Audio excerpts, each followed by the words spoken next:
I get those goosebumps every time you come around, yeah. You ease my mind, you make everything feel fine. Ihsaa trying to knock down a three-pointer, and she does for Homestead. Gabby Ihsaa. Throw that to the side, I get those goosebumps every Goes to Inkenbrook on the wing. Three-pointer with the Inkenbrook. to the side,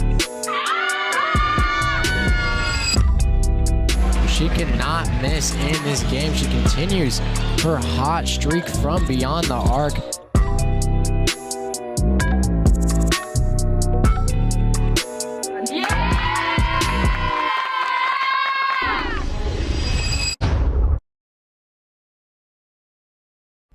On a freezing Saturday afternoon across the country, we're set for one more non-conference matchup in the 2025-26 girls basketball regular season as the 8-11 Carmel Greyhounds travel to face the third-ranked 20-2 Homestead Spartans.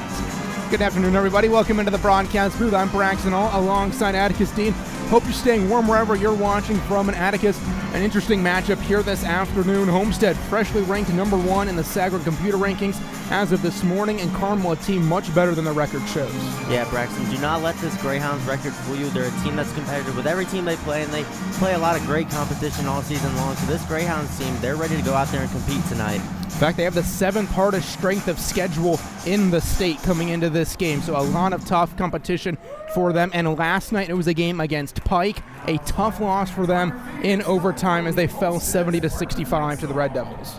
Well, this Pike team, they're on a hot streak, and you see their 20-game winning streak, and they're ranked 2nd in the state for a reason, but it was this Greyhounds team that took them to their limit, sending it into overtime, just couldn't quite get it done, but they're ready for revenge here tonight to take down the Spartans. Meanwhile, the last 5 for Carmel has been a little bit of a mixed bag. They have dropped 3 in a row. They previously won a pair before that, but certainly it's been a little bit of a rough last couple weeks for the Greyhounds. Yeah, for Carmel, as of late, they've just been on a skid, and it's not what you want. You see it there, and you have just tough game after tough game, and they're competitive in all these games. Not only one of them has really been a clear dominant victory for the other team, but every other game they're in there, they're competing and fighting.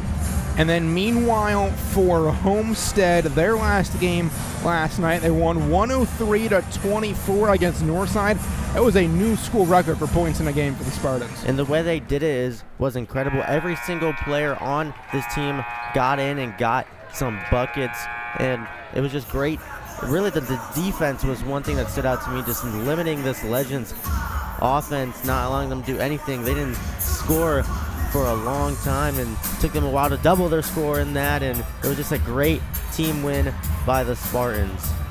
So Susie Perigo had a double-double last night for Homestead, going 10-15 in the victory. There were 5 different Spartans that had 10 or more points in the game, those being Delaney, Noel, Gabby Ihsaa, Maya Epps, Whitney Inkenbrook, and Susie Perigo, all making impacts for the Spartans. We take a look at their last 5 now, and has been a big run for Homestead, now having won 10 straight, including 6 in 2026, yet to lose a game this calendar year. And those 2 games in the middle against Warsaw and Snyder, those ones stand out, as all the other games big-time blowouts, but those ones are statement wins, and going to a very competitive team, Snyder, a team that looks to win the SAC title still, and then Warsaw that has state championship aspirations. Homestead took care of business in a clear, dominant fashion there, just asserting themselves as the better team.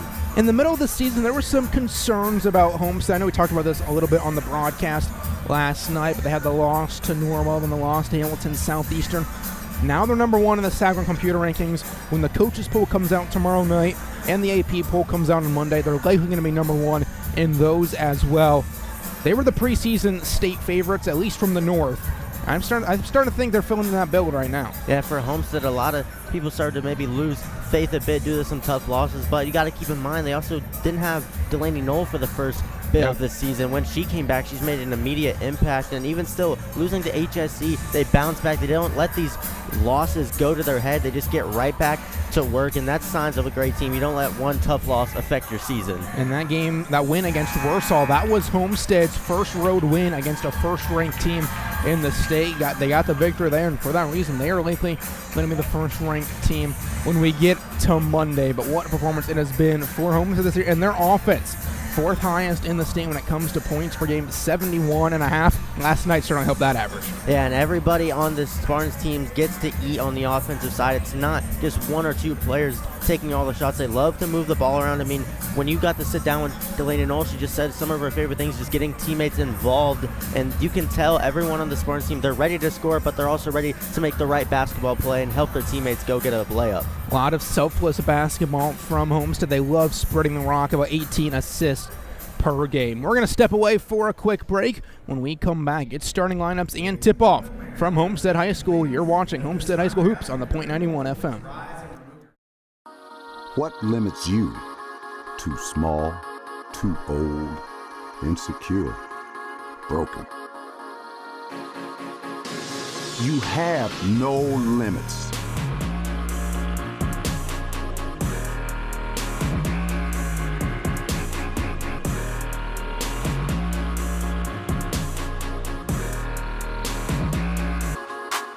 Rethink your limits.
Marco's Pizza, located at 10349 Illinois Road, inside the shops of Scott Road. Marco's specializes in pizza, cheesy bread, subs, salads, and many other menu items. You can place an order for delivery or carryout by calling 625-6800. That number once again is 625-6800. You can also order online at marcos.com. Thank you, Marcos, for supporting the .91 FM and being a proud sponsor of Homestead High School athletics coverage on our station.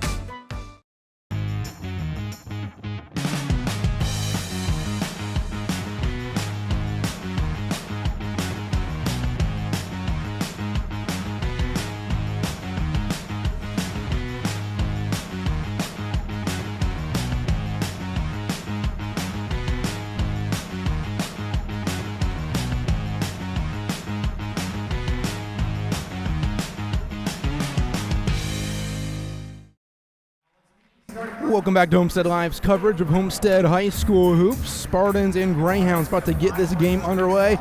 Let's take a look at the starting fives for this afternoon's contest. First up, for the Carmel Greyhounds, 5'9" sophomore guard Bella Ramsey, 5'7" sophomore guard Maddie Wallace, 5'8" sophomore guard Catherine Bassey, 5'10" senior forward Jacoby Warren, and 5'10" senior forward Sydney Bonds. What do you see from this lineup? Well, a lot of sophomores, so some varsity inexperience there, but it also means that this group of sophomores is going to continue to get better and better season in and season out. So even for the Greyhounds, even though the record may not be the best, they're definitely building a culture down there.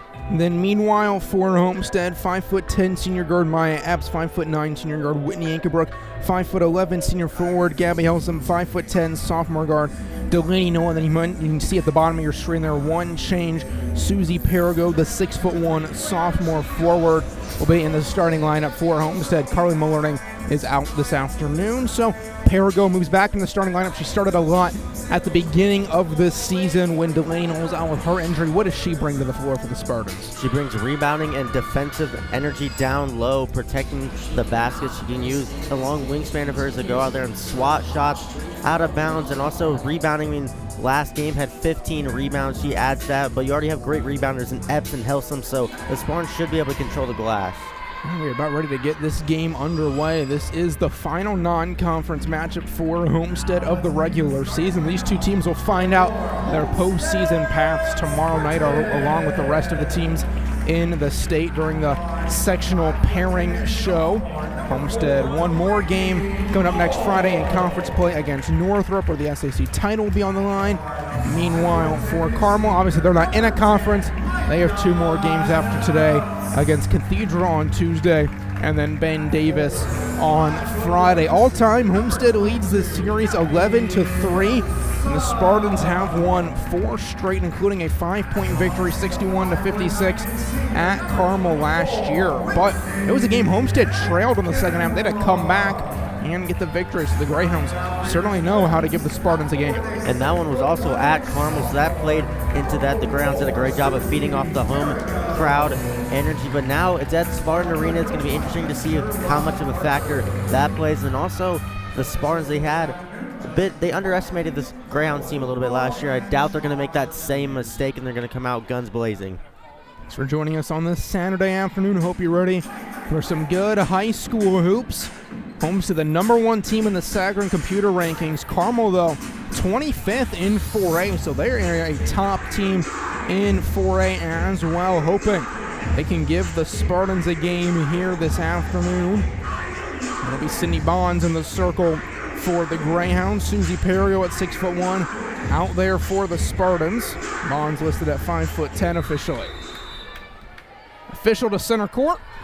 And we're underway. Whitney Ankenbrook will get it for Homestead as the Spartans start on offense, coming off a program high 103 points last night against Northside. Mai Epps with the ball there. She scored her 1,500th career point last night against Northside. Whitney Ankenbrook will get the first 2 for the Spartans. Well, Ankenbrook has done a much better job as the season progresses, not only being a threat to shoot the 3 ball, but also being able to get to the basket for layups there. A simple Euro step for the 2. Wallace with it on the far side for Carmel. Gets some space past Epps. Tries to bank it in. Helson was standing tall defensively, and Ankenbrook will toss it ahead to Delaney Knoll. Now Knoll over to Ankenbrook. Mai Epps with it on the left wing. Now Ankenbrook's going to go baseline and bank it in. 4 points for her to start off the night.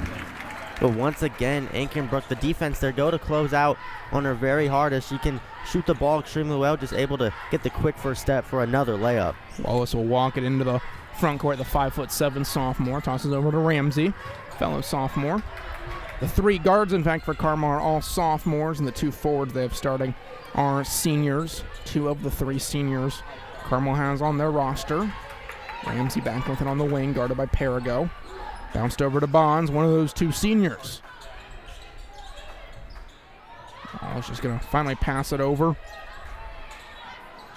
Now Bonds with it again on the left wing. Carmel just standing around the 3-point arc. In offense, it moves pretty slow-paced, only 49.8 per game. Their average game margin is plus 0.7, so about as even as it can get, as Wallace has it knocked away, and Mai Epps picks it up for the Spartans. 3-on-2. Epps goes out to Helsom on the wing. She's going to step up. Feed Delaney, no, wide open, top of the key 3. But once again, you see the unselfishness of the Spartans offense. Helsom had a good look, but passed it up for a great look for the sophomore Knoll. And quickly, Coach D'Armelio is going to call a timeout to her team, starting down 7-0 at the moment. Her first year as the head coach of the Greyhounds and 7th overall, so only seen about 2 minutes. What stands out to you so far? Well, the energy and the defensive energy, especially for the Spartans. I mean, the Greyhounds not able to do a whole lot on their couple offensive possessions they had. It's resulted in turnovers, and the Spartans have been rolling, turning defense into offense. But I love this timeout from the Greyhounds. Stop the Spartans run early. Don't let it get out of control. It's still very early on, just quick little burst from the Spartans offense. But if you're the Greyhounds, timeout, reset, and get back into this one. Get a look inside the Greyhounds huddle here. There was a full timeout called by Carmel as they talk things over. As I mentioned, 49.8 offensive points per game. Their defense not only gives up 49 per game, so usually used to holding opponents. In fact, they played Hamilton Southeastern a couple weeks ago and held them to 46 points. It was a loss for Carmel, but it just goes to show how well their defense is most games. As Bonds will inbound it here for the Greyhounds following the timeout, and Wallace will be the one to walk it up the floor. So Maddie Wallace into the front court, guarded by Epps. Bounced over to Ramsey in the left wing. Thrown up top to Bassie. She's going to take a deep three-pointer. That one's short, and Delaney Knoll picks it up for the Spartans. Platoon here for Homestead as Gabby Helsum goes up with it and is fouled. We'll see our first free throws of this afternoon. And the Spartans are doing a great job of attacking just the heart of this Greyhounds defense and testing their ability to stop the drive. And so far, the Greyhounds have struggled to contain the Spartans' dribble drive. Wallace called for her first personal foul. First foul by either team in this game. Gabby Helsum hits her first free throw. She is 94% this season. Believe it or not, that's actually second highest on the team. Delaney Knoll, 96% this season. Helsum goes 2 of 2 at the line. Coming off 11 points last night. Ramsey going up with it, can't get it to fall. Epps picks it up, throws all the way down to Knoll, stays in bounds, gets it past to Ankenbrook, fed back to Knoll, cross court to Perigo. Now Helsum going to take the three-pointer and connect. We saw her at warm-ups, hitting them left and right. Now she's got one in the game. Well, great ball movement there by the Spartans. Started with the long pass to Knoll and just swinging around, finding your shooter in Helsum. And then Bassie lost the handle on it. Knoll picks it up for Homestead. Helsum goes to Perigo. She's open up top. She's going to step inside, though. Bounce it to Ankenbrook, or at least try to. Taken away by Warren. Now Wallace up ahead for Carmel. Going to the left. In the corner, Ramsey with it. Homestead up 12-0 to begin this game. Greyhounds looking for their first points. Wallace is going to try to get him with a triple. That's off the mark. Delaney Knoll gets the rebound for the Spartans. 3-on-2. Pass to Epps. She'll lay it in for 2. And a great pass there by Knoll, leading Epps to where she could let her momentum carry her to the bucket for another layup, and the Spartans are just rolling right now. It was scoring by committee for Homestead last night, and my Epps late Gabby Helsum had 11 points in that victory. Wallace on the left wing goes over to Bassie. Now right side, Ramsey's going to take the triple again. It's just a little bit short. Kept alive, though, by Bassie. Thrown out of bounds in the end. Homestead ball, and the Spartans going to make their first substitutions. Eva Scarberry comes in. And Gwen Provost going to come in for Carmel. And Scarberry has done a great job in this second half of the season, has really improved her playing time, just doing the little things for this team, whether it be getting steals or getting offensive rebounds. She's been a spark plug. Some three-pointer off the mark. Whitney Ankenbrook gets 2 more. That's 6 first quarter points for her. And Ankenbrook, once again, just another uncontested layup, and there came on the offensive rebound. Bonds lost the handle, but she was fouled. As Helsum will pick up her first, and the first foul called on Homestead.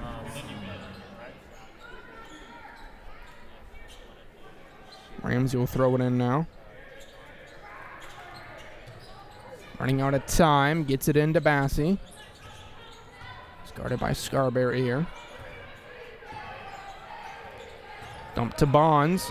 Back to the basket. Throw it off the foot of Epps. It'll stay on this end. 5.5 minutes into this game. Actually, 4.5 minutes into this game, and Carmel still trying to get their first points. Starting down 16-0. Bassie goes up with it, and she'll muscle through for those first 2 points.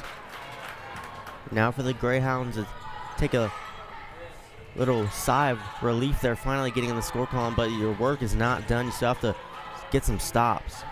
Knoll on the wing, goes out to Ankenbrook. Now back to Knoll. She's going to take the triple over Bassie. Can't connect. And rebounded by Provost. Trying to find Ramsey. Knoll sticks her hand in the air to knock it away. And eventually out of bounds. You see Taylor Fisher has come into the game, number 23 for Carmel. Gabby Helsum will go to the bench for the Spartans.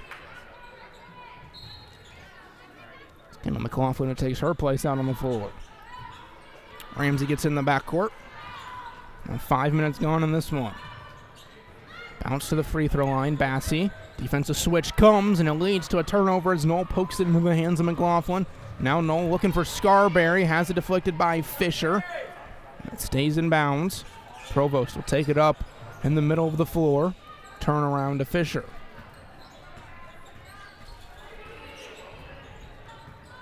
Fisher goes to the right. She's going to go up for the layup. Can't get it to fall. Got bumped a little bit. My Epps takes it for Homestead now into the front court. Turns around to Ankenbrook. Now to Epps. Three-pointer on the way. Maya Epps connects from deep.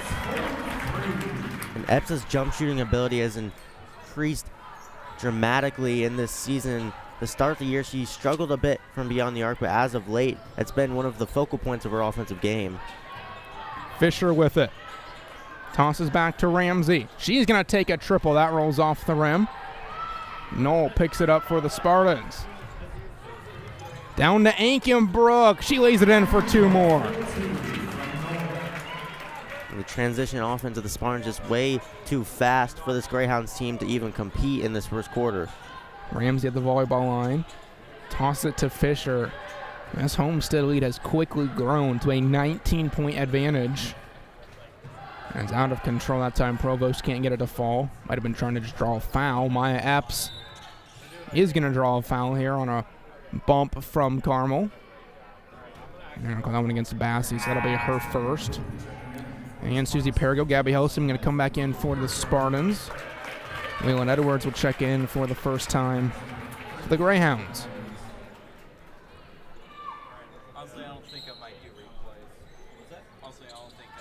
Epps inbound from the baseline, finds Perigo. Leland Edwards got in her way, but Perigo makes the extra move to put it in for two.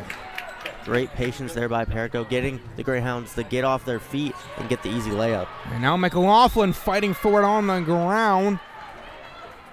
Taking it away from Provost, and then they got the Greyhounds for a foul on the floor, so it is going to be Homestead ball as Provost picks it up.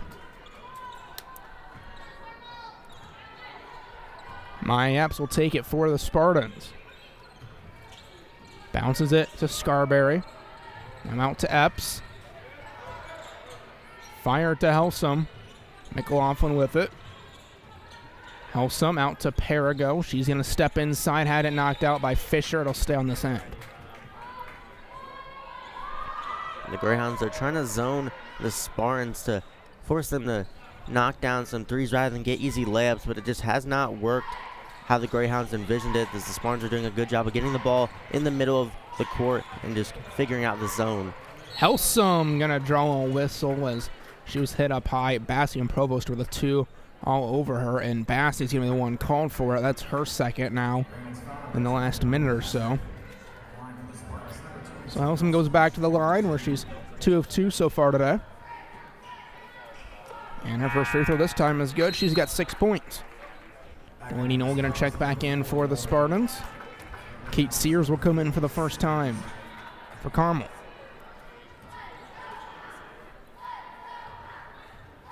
Second free throw from Helsum. Does not get the roll. McLaughlin the offensive rebound. Out to Knoll. Now Perigo with it. Feeding it to Scarberry. Dribbles once. Puts it up. Can't connect. So Carmel stands tall on the second chance opportunity from the Spartans. Ramsey tosses it out to Fisher. She dribbles. Gets Scarberry on her feet. Dumps it in to Whelan Edwards, but poked away. Scarberry gets it. Up ahead to Perigo. 30 seconds left in this first quarter. Helsum finds McLaughlin. She's going to go inside. She got bumped. No foul, but out of bounds. Left on Whelan Edwards. Homestead ball. It'll be interesting to see here if the Spartans hold for the final shot or just get a look that they can't pass up on in these last 20 seconds. McLaughlin goes to a curling Knoll. Now Perigo. Out to Helsum. She's not going to wait and doesn't need to as she hits the triple. There, I just mentioned just not getting a look you can pass up on. Helsum, easy 3 for the Spartans. Provost with it on the far side. Handing off to Sears. Fisher does not get the shot off in time. Didn't go anyways. In the first quarter, it's all Homestead. Looks like a repeat of the first quarter last night. 27-2, Spartans lead the Greyhounds. What limits you? Too small, too old, insecure, broken.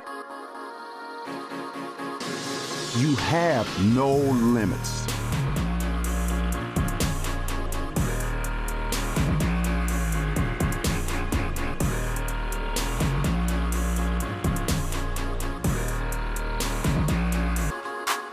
Rethink your limits.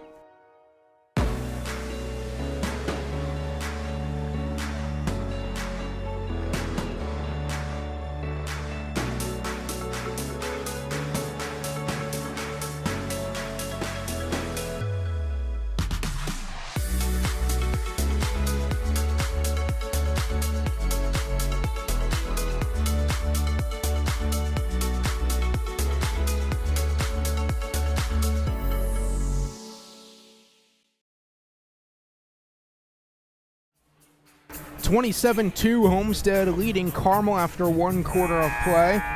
Braxton Hall and Atticus Dean with you in the broadcasting booth. And man, what a performance from the Spartans in the first 8 minutes there. That couldn't miss a shot. Yeah, the offense is booming, but the defense especially just suffocating the Greyhounds. They haven't got a quality look. Only one bucket in the first 8 minutes, and it was on a contested layup. Just the Spartans controlling the pace of the game so far. So it'll be Carmel basketball to begin the second quarter, trying to find something you can do offensively here. And tell me about this Carmel offense. What have you seen so far out of it? There's a lot of stagnant motion. They can't get the ball past the arc. Every time they go to drive, they're just forced to be outside the perimeter. They haven't been able to get in the lane, and that has been something that Coach Parker and his team have taken pride in defensively, not allowing easy drives, just constant ball pressure. Ball in the hands of Sydney Bonds. She's going to turn around and pass it out to Fisher. And the Greyhounds getting downhill. Can't convert. Bonds poked it free, but Homestead still going to get the ball. Homestead coming off program high 103 points last night, currently on pace for 108. I don't know if they'll get there, but just goes to show how well this offense is playing recently for the Spartans. Fisher on the left wing. Takes it inside, bounces it back out. Now Ramsey will have it. Hands off to Bassey, three-pointer off the mark. Carmel started for a lot of those three-point shots. It's going to be a foul call against Nola. She bumps Fisher. In the grounds, they've been settling because those are the only somewhat quality looks they can get. They're trying to get down low, but they've just been forced to retreat time and time again. And Bassey, she's been looking for those threes. She's gotten two of them up, but just haven't connected on one yet. Bassey with it. Tosses over to Ramsey.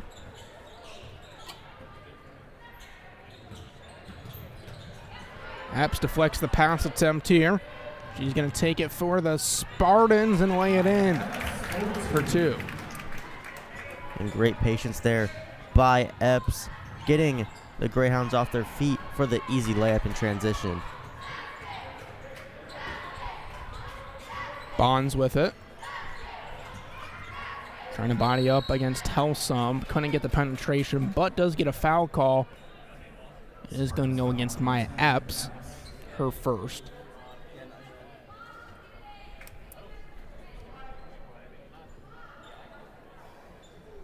Ramsey will throw it in from the baseline. Into Bonds. Now Fisher, minute and a half gone here in the second quarter. Ramsey tosses to her right. Bassey. She has the only 2 points for Carmel in this game so far. Now back with it offensively. She'll take the mid-range jumper halfway down and out. Epps up ahead to Perigo. Feeding Knoll. Wing three. Catch and shoot is short. And Bassey's got it. Chance for the Greyhounds to run here. Bassey pulls up over Helsum. Gets two more. And Bassey is aggressive, and she's gotten good looks. Just hasn't been able to connect on all of them, but trying to find a way to get this Greyhounds offense going. Homestead has their starting five on the floor right now, but sending three players to the scorer's table. The next dead ball, Perigo on the wing, goes to Helsum, finding Knoll, who was left open down low. The Spartans doing a great job of getting in the heart of that Carmel zone. Once you get the ball in the middle of the 2-3 zone, it's really easy, especially when you have Helsum there who can not only shoot the ball at that free throw line, but can make the right pass. Ramsey rolling up top to Fisher. Back to the right, bounces it to Bonds, and they're going to get Epps for a reach in here. Kind of caught the arm of Fisher right after the pass, so she picks up her second foul in quick succession.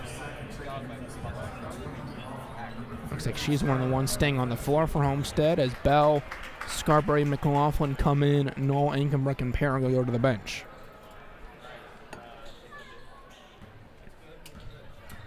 Ramsey will walk into the front court. Now Bonds to Bassie. Picks up her dribble. Bounced in from Wilson. Fisher fade away off the mark. And Scarberry bumped out of bounds. They're going to get a foul call here on the Greyhounds and Warren. Fisher, excuse me.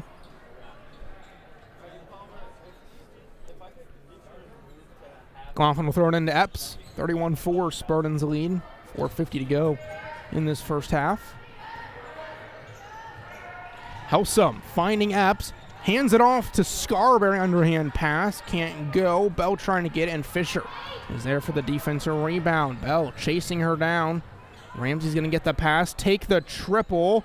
That bounced up. Hit the scorer.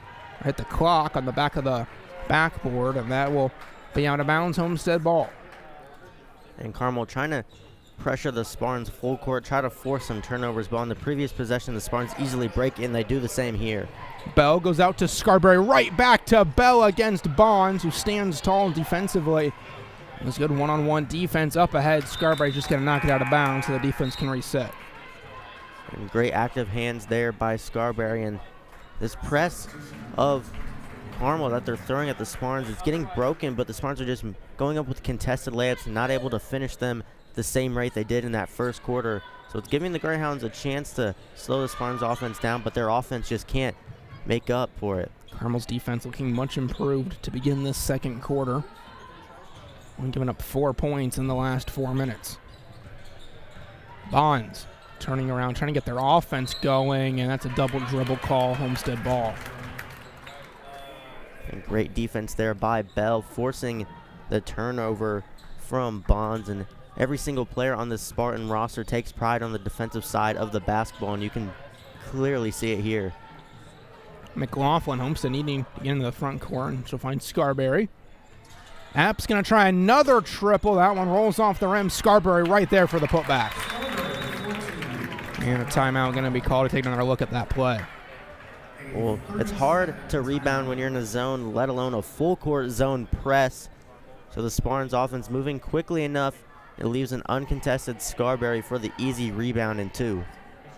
So Homestead able to get 2 points out of it there. Now a 20-point lead just over midway through the second quarter. So Carmel's defense a little bit better here in the second quarter, only giving up 6 points so far, but the offensive struggle is still immense. Bassie, the only player who scored for them in this game.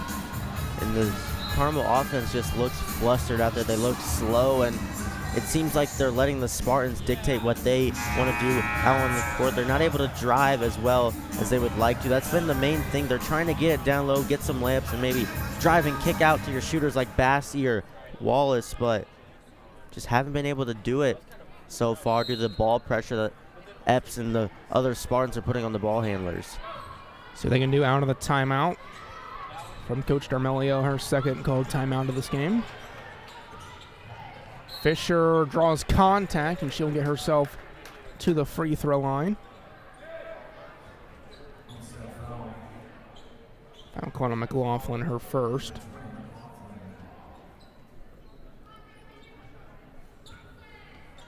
Fisher, her first free throw at the line. That one, nothing but net. Finally, someone besides Bastie gets on the scoring sheet for the Greyhounds. Second free throw coming. That one good as well. 2 of 2 on that trip. Back to a 27-point game. Fisher almost took it away from Epps. That was dangerously close for the Spartans as the press It's messing up Homestead a little bit. Bonds with it now off the path from Bassie to Ramsey. Dribbling on the left wing. She'll float one up and get it to rattle in. Good last couple minutes for Carmel. Got to start stringing these together. Helsum quickly on the other end. Hits the three-pointer. Can't get it to go. Fisher gets the rebound. Got to start somewhere. And Carmel, again, a good last couple minutes. Ramsey can't convert. Gets the second chance opportunity. That one off the mark as well. Epps up ahead for Homestead. Goes out to Helsum. Same spot as she hit it from last possession. Can't get it to go this time either. Fisher comes down with it for Carmel. Coughlin will switch on to her defensively. Fisher just hoists one up, no good. Epps thrown ahead to Scarberry, gathers herself, doesn't go. Ramsey, three-pointer in transition is pure. And the Spartan offense is going a little bit too fast for their own good, just forcing up shots, and the Greyhounds now trying to cut into this lead going into the halftime break to try to get some momentum to maybe stage a comeback in the second half. So Homestead calls the timeout. We'll take it right along with them. 33-11, 2:17 to go in the first half.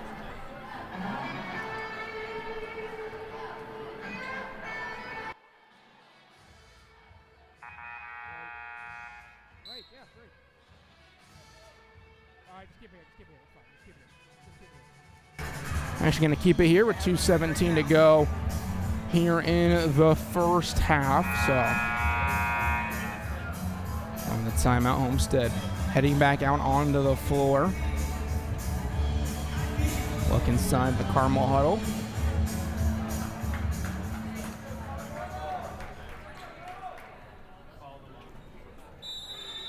Scarberry will throw it in from the baseline to Knoll.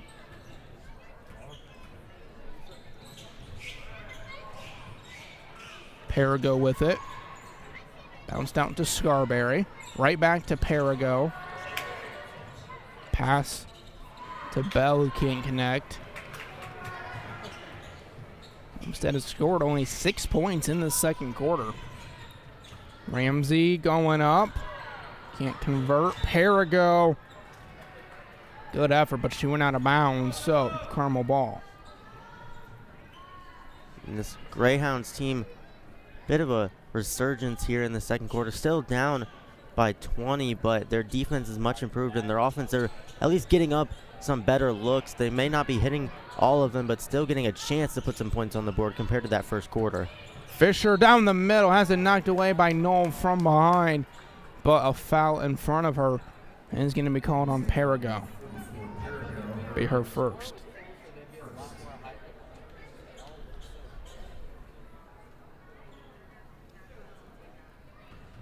Taylor Fisher to the free throw line. 2 of 2 on her first trip to the stripe. Now 3 of 3 on the afternoon. And this is the way to get easy points on the board if you're the Greyhounds, especially Fisher just starting to live at the free throw line. It's a nice way to stop the clock, get your team a chance to calm down a bit and put some points on the board. So far, outscoring Homestead by 5 here in the second quarter as Bell turns around and lays it in for 2.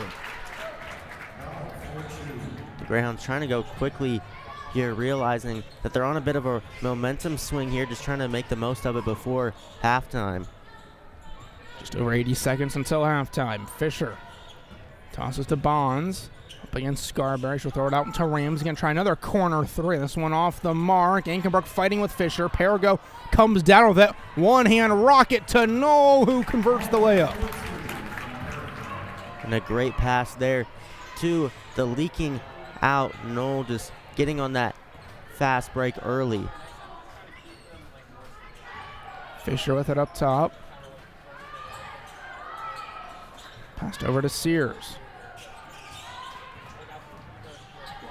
Bounce to Bonds. Run over to Warren. She's going to try to go up against Scarberry. Nothing doing. Ankenbrook ultimately gets it for Homestead. Now to Knoll. Bounce to Perigo. Going baseline, turning around, fade away. Just a bit strong. Warren gets it for Carmel. Taking it up ahead, turns it around. Fisher. Step it back. Toss over to Ramsey. 10 seconds left in the half. Carmel going to get probably the final look here of this first half as Ramsey goes up with it. Perigo rejects. A little bit of time for Homestead. Half-court shot from Perigo is short. And that puts an end on the first half. 37-13, Homestead leading Carmel. Quickly, your first half thoughts, Atticus. Well, it was a great half by the Spartans. The second quarter, not the way they wanted things to go, but defensively just stifling this Greyhounds offense. And in that first quarter, their offense was rolling, so they have a lot of things to build off going into the second half. And we'll step away. When we come back for the OPS halftime report, we'll take a look back at the first half of this one and also preview the SAC championship scenarios that are coming up on Friday. Stick around for the OPS halftime report momentarily.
Rethink your limits. Marco's Pizza, located at 10349 Illinois Road, inside the shops of Scott Road. Marco's specializes in pizza, cheesy bread, subs, salads, and many other menu items. You can place an order for delivery or carryout by calling 625-6800. That number once again is 625-6800. You can also order online at marcos.com. Thank you, Marcos, for supporting the Point 91 FM and being a proud sponsor of Homestead High School athletics coverage on our station.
Air National Guard allows you to serve your state and country just one weekend a month while living your everyday life the other 28 days. You can earn up to $1,200 a month and get 100% of your college tuition paid for. For more information, search Fort Wayne Black Snakes on Facebook or Instagram, or call 260-478-3247 to connect with a recruiter today.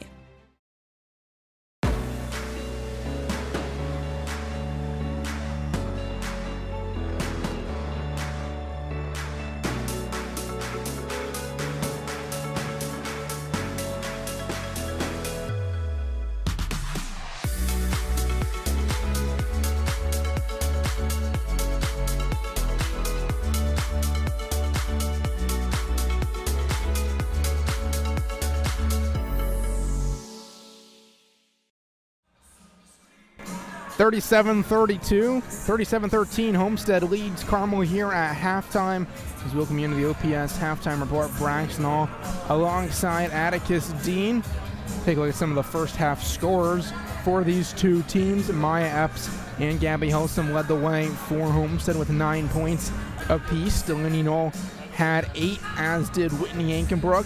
Susie Perigo, Aggie Bell each had a couple of points as well for the Spartans. Then meanwhile, for Carmel, just 3 players scored in the first half. Bella Ramsey had 5, Tilly Fisher and Catherine Bassey each had 4 for the Greyhounds. So Carmel started doing a little bit better there in the second quarter. Still a long way to go, but they've cut into the margin a little bit. What was working for them in the second? Their defense improved steadily, whether it be the Spartans just not knocking down as many shots or what, but they went to the full court press and they almost forced a couple turnovers, but the big thing is they sped up the Spartans at a rate that the Spartans weren't comfortable with, and it led to some wide open looks that the Spartans were hitting in the first quarter, not going down in that second quarter. So if you can speed up the Spartans and make them a little rushed out there, that's your best chance of success defensively. And then offensively, they got to the free throw line, especially Fisher, all 4 of her points being free throws. They just did a much better job of actually getting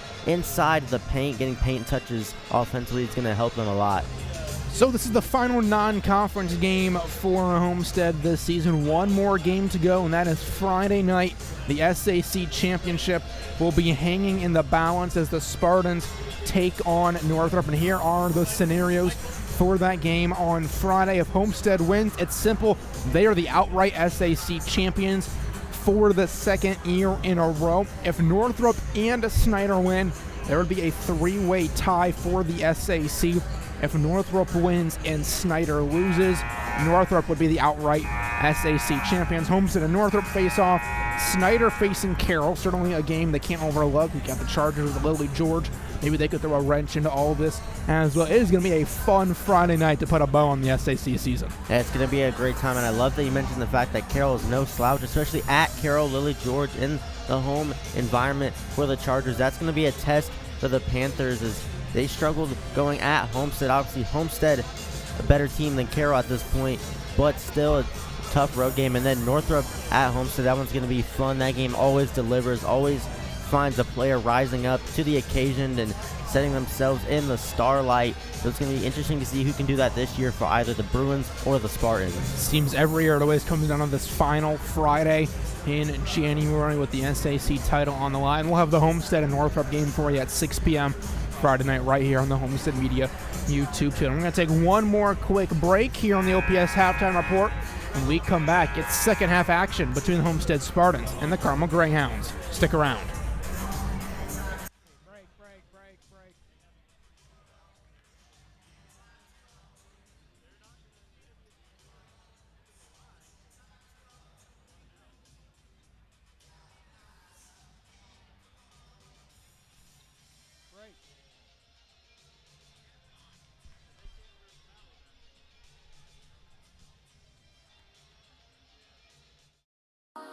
What limits you? Too small, too old, insecure, broken. You have no limits.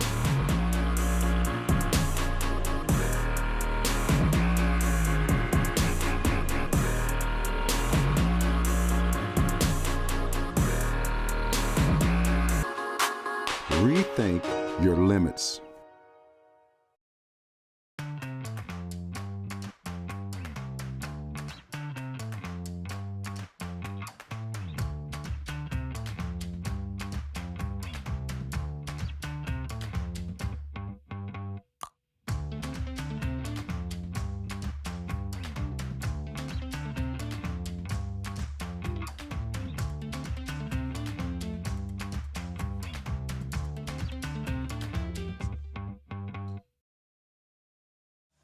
About ready for quarter number 3 here at Spartan Arena. Braxton, Hall, and Atticus Dean with you. Homestead leading Carmel 37-13 at the break. You see the final 15 seconds of halftime ticking down there.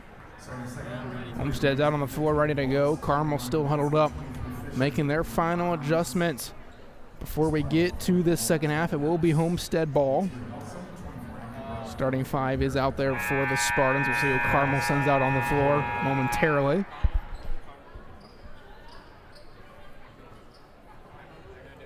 Greyhounds now break the huddle. It looks like there's going to be 4 of their starting 5 out on the floor. Fisher is out there off the bench for Carmel to begin this third quarter. Helsom with it in the corner to Knoll. Picks up her dribble. Now Helsom back with it as we're underway in the second half. Enkenbrook bounces it to Helsom. Back to Engelbrecht with 8 points in the first half. Epps goes to Perigo. Overhead pass to Knoll. Can't convert the lay-in. Perigo comes in fighting for the board. Fisher, though, that's why she's in. She gets it for the Greyhounds.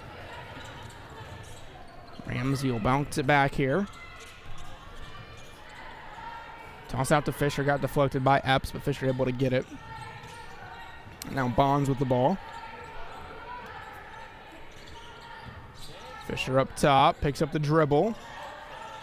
Tosses it to Wallace. We didn't see all that much after the first half of the first quarter. Bassey picks up her dribble. Out to Bonds. She's going to drive in the middle of the lane. Got to the hoop, but can't convert. Enkenbrook up to Epps. That was deflected by Fisher. So it'll stay with Homestead.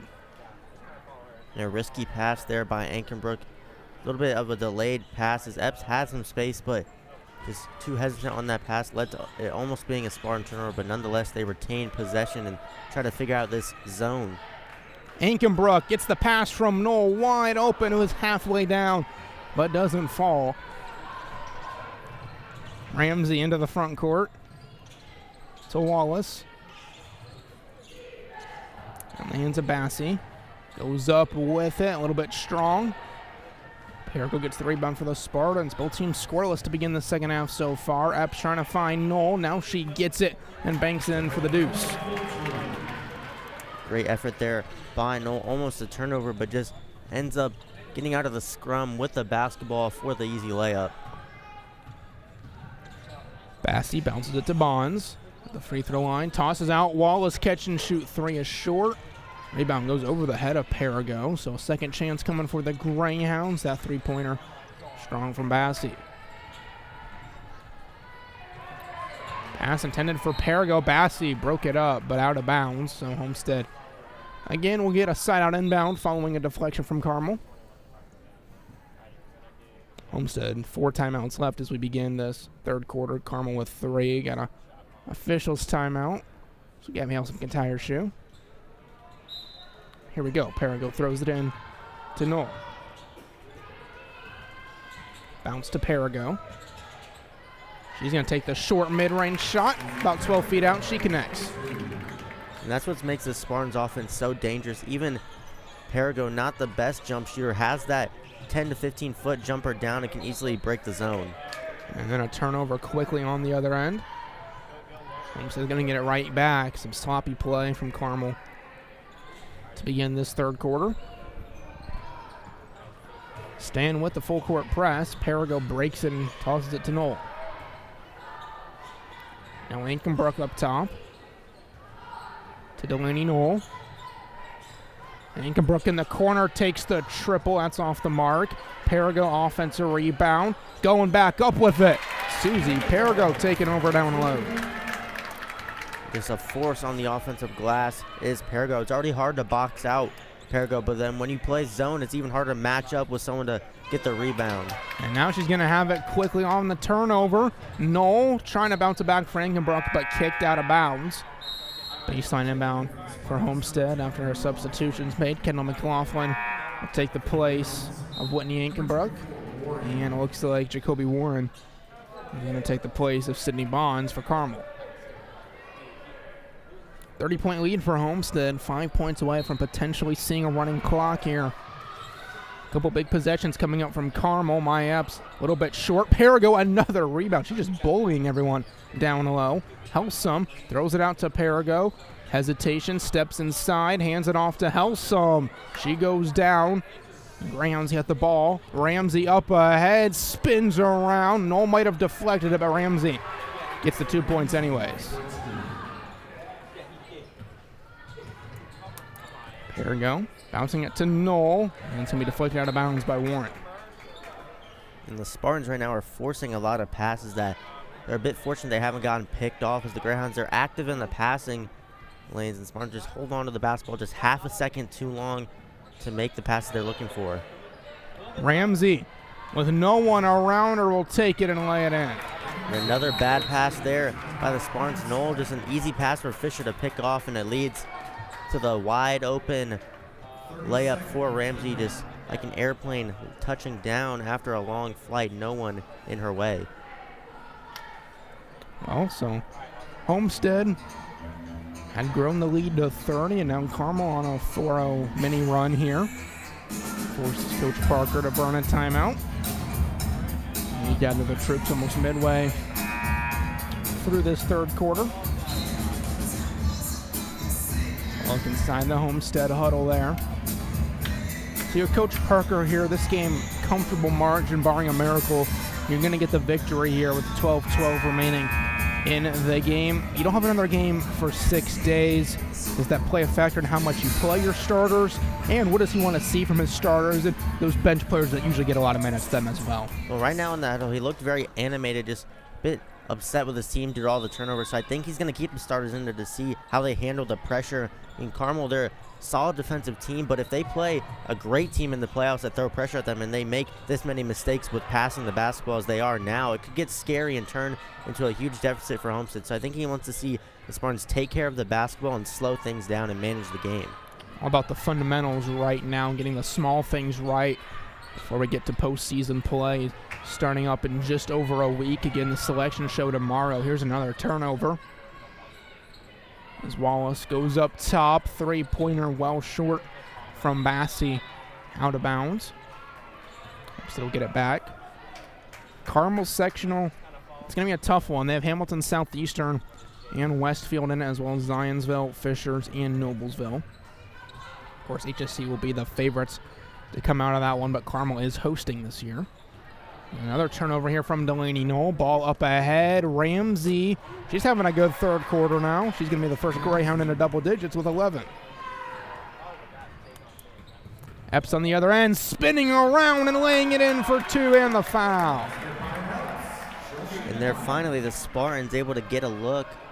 No turnovers on that play, and Epps putting the Greyhounds in the spin cycle for the and one. And so the 80% free throw shooter that scored her 1,500th career point last night will go to the free throw line for an and one opportunity. Free throw on its way. And that one good from Epps. She's got 12 points now. Kate Sears is going to come in for the Greyhounds. Scarberry came in for Homestead after the shot from Epps. Ramsey into the front court. Ankenbrook's going to the scorer's table now. Warren hands off to Wallace. Between the circles. Passes left to Fisher. A little bit behind Warren, but she gets it out to Wallace. Going to try to go baseline. Epps closes out and knocks it into the hands of Scarberry. 2-on-1 for Homestead. Scarberry bounced to McLaughlin. Kicked the ball by Fisher, but a smart play to break up the 2-on-1 and give the defense a chance to reset. And Zankenbrook takes the spot of Helsum. Braxton, this Carmel defense is very active in the passing lanes in the second half. I'm sure that was something that they talked about at halftime, just being aggressive defensively, forcing Spartan mistakes, and they've done that. Just their offense has struggled in some moments to make up for their defense. Epps catch and shoot three-pointer is money. Leading scorer for Homestead this afternoon with 15 now. Ball bounced into the hands of Waylon Edwards. She spins around and lays it in for her first points of the contest. Epps met with a double team, backs it up to Perigo. Now into the front court, Scarberry and McLaughlin. Perigo is going to take a three-pointer. That one is short. Ankenbrook tackled to the ground, down low by Wallace. Susie Perigo, 33% from three this season. Hasn't taken all that many. There's a second foul called on Wallace. Epps inbound it. Right to Perigo. Turning around. Back out to Epps. Trying to go back-to-back triples. That one just didn't go. It looked like it was on line. Ramsey gets the pass down court. Can't convert the lay-in. Tipped out to Waylon Edwards. Now back to Ramsey. Wallace comes up the floor. She's got space in the middle, and the floater's good. Carmel starting to wake up now. Yeah, you mentioned I'm starting to wake up, and this game has shifted a little bit. If it wasn't for that first quarter, this would be much closer, as this Greyhounds defense is starting to get to the Spartans. Carmel arguably has looked better here in the second half so far. Whitney Ankenbrook can't convert. Epps backing out. It is the same margin it was at halftime, so at the very least these teams have been even. Ankenbrook three-pointer. And the shot is going to count, and an off-ball foul on Carmel. I think this was Wallace who collided down low. So the bucket's going to count. And it was Wallace who's going to pick up her third. So Homestead's going to get the ball as well.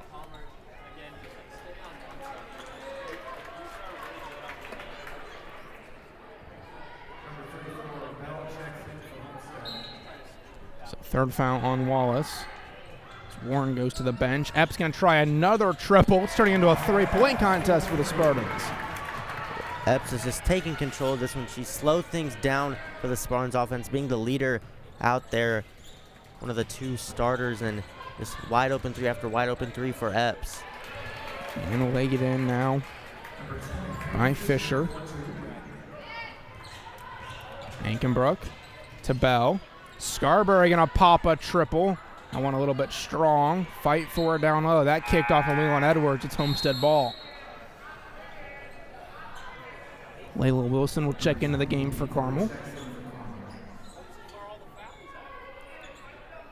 1 minute to go here in the third quarter. McLaughlin will do the honors on the baseline, throwing it into Epps. Working around, a little bit of a push off there. Epps can't get it to go. Ankenbrook got the rebound and a tie up with the arrow going to Carmel. And a great move there by Epps, getting Fisher off of her, but just couldn't quite knock down the shot. Ramsey with it for the Greyhounds.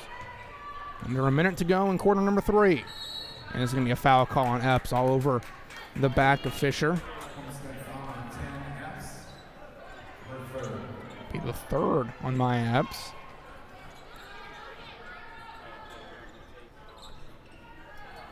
Sears to inbound it. Throws it to Ramsey. Bounce to Fisher. Now Waylon Edwards. Going to take the mid-range shot. Don't know if that was deflected, but it came up well short and then out of bounds off of Sears. Homestead ball.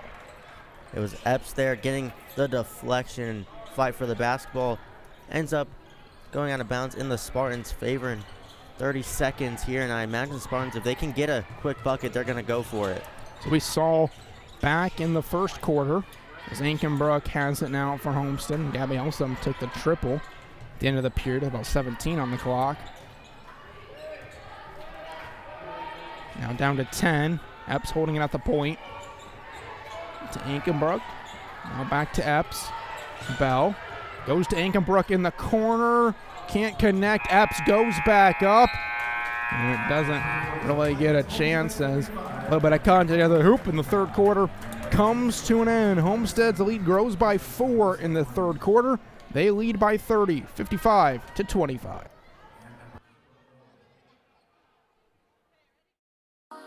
What limits you? Too small, too old, insecure, broken. You have no limits.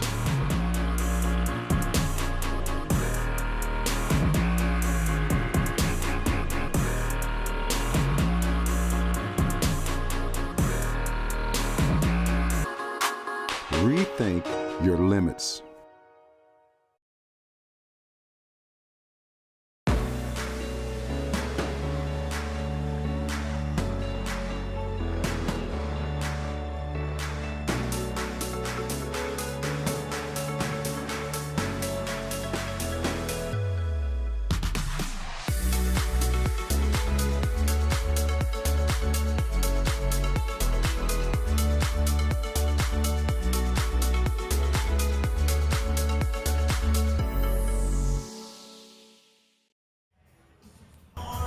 Ready for quarter number 4 here at Homestead High School. The Spartans taking it to Carmel 55-25 after 3 quarters of play. Braxton Hall and Atticus Dean with you here in the booth. It'll be Spartans ball to begin the fourth quarter.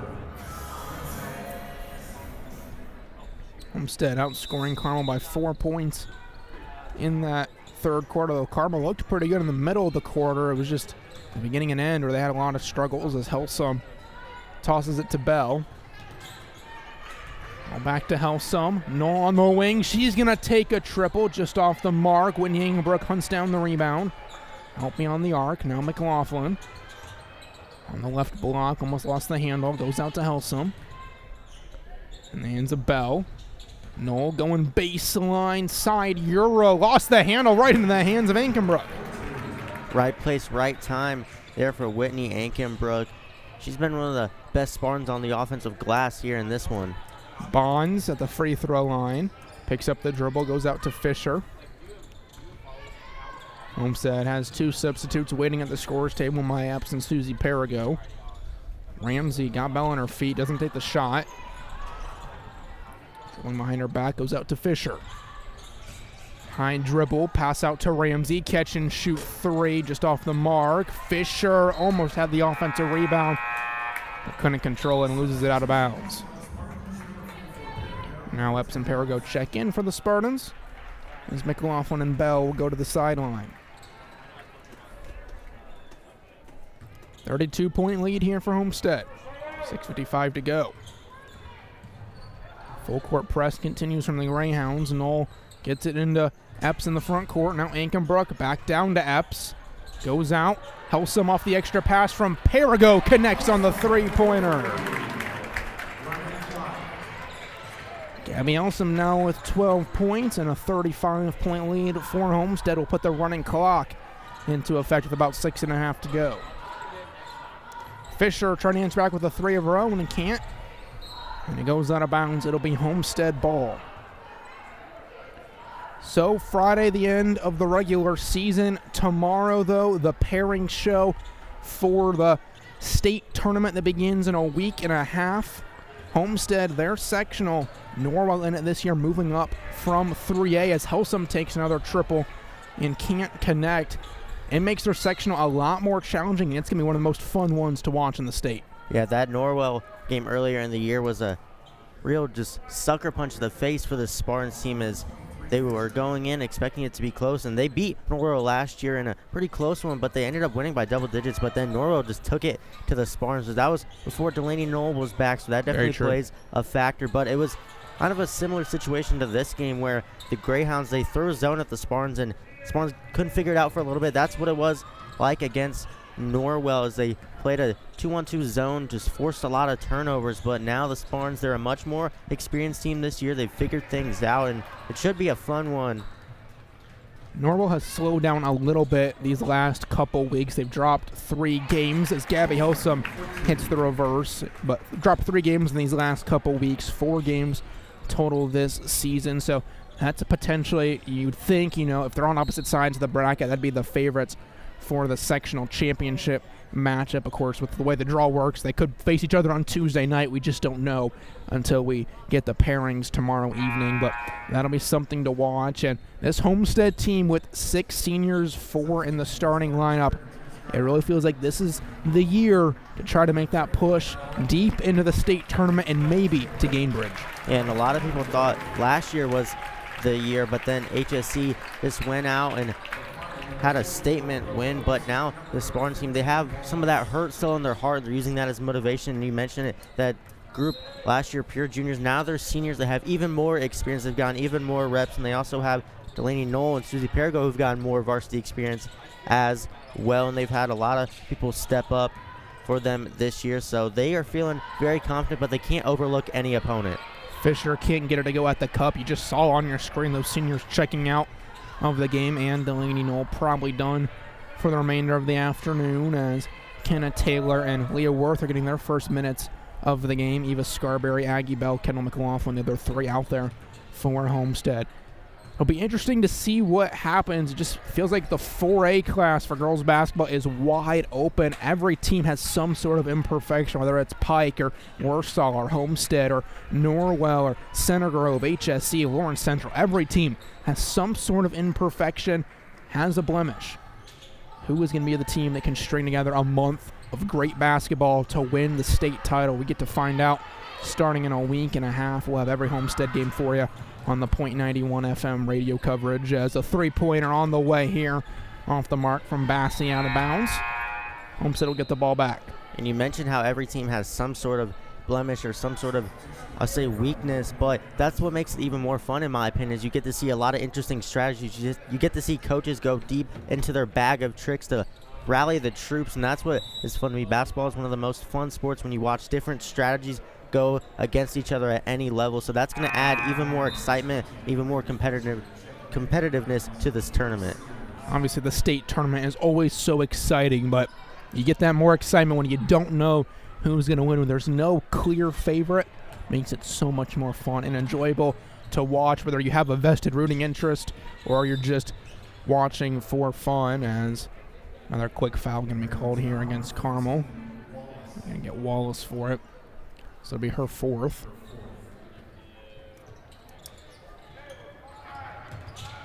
Carmel, again, they host their sectional, and it tips off in a week and a half. Theirs is a 6-team sectional, so a little bit more likely they could potentially have to play on the Tuesday night when sectionals begin. Homestead's is a 5-team sectional. Scarberry can't convert at the cup.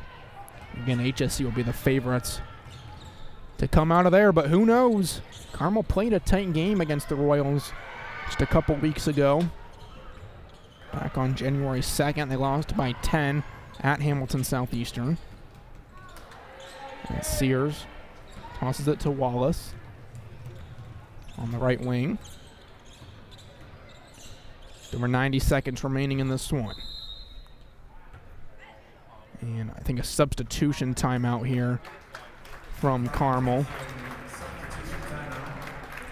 City Rex Roth will check in for the first time tonight, the 5'8" senior.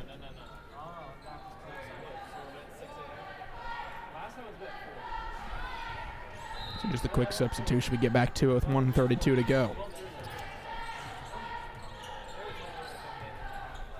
Sears throws it over. Provost bouncing it to Waylon Edwards.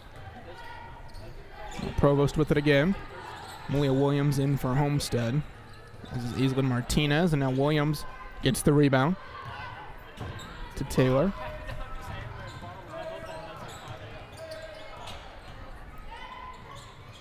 Martinez is going to take the 3. That one, nothing but net. Every player on this Spartans roster can make an impact. Even if things go a little bit south in the tournament, they have to put in some people that usually don't play all that much. Coach Parker, I'm sure, has a lot of confidence in his team, as everybody on this team can go out there and do the little things, whether it be score, defend, rebound. Everyone on the Spartans team, they know their role and they can buy into it. Well, these deeper bench players got a lot of minutes last night against Northside. They started checking in late in the first quarter, early on into the second. So good reps for them. Again, we get to postseason play. You certainly don't hope for it, but if something were to happen to a player in front of them, you never know who might need to step up. So good for them to get these reps here. And, of course, for the underclassmen next season and the years after as well. Kenneth Taylor holds it at midcourt for the Spartans and tosses it over to Aggie Bell on the left wing. Leah Worth probably just going to let the time dribble out here. And it'll expire, and Homestead gets the victory by 40, 67 to 27. Spartans get the win. And a great performance by the Spartans defensively, just shutting down the Greyhounds. And even when their offense faltered a bit, they picked it back up to push the lead to an insurmountable amount for this Carmel team. And a bit opposite of the game last year. It was very close last year, but this time the Spartans just taking it to the Greyhounds and defending home court handedly. So even without one of their usual starters, Carly Mullering, who is out for just today, Homestead's still able to get the big victory in this one. Get pretty much everyone involved in the game in some form or fashion. Every player on the roster, again with the exception of Mullering, played in this game for the Spartans. Quickly look over some of the stats from this one. First up for Carmel, Bella Ramsey was the leading scorer with 11. Taylor Fisher had 6. Catherine Bassey had 4. Maddie Wallace had 2. Natalie Whelan-Edwards had 2 as well. Then for Homestead, Mai Epps was the leading scorer with 18.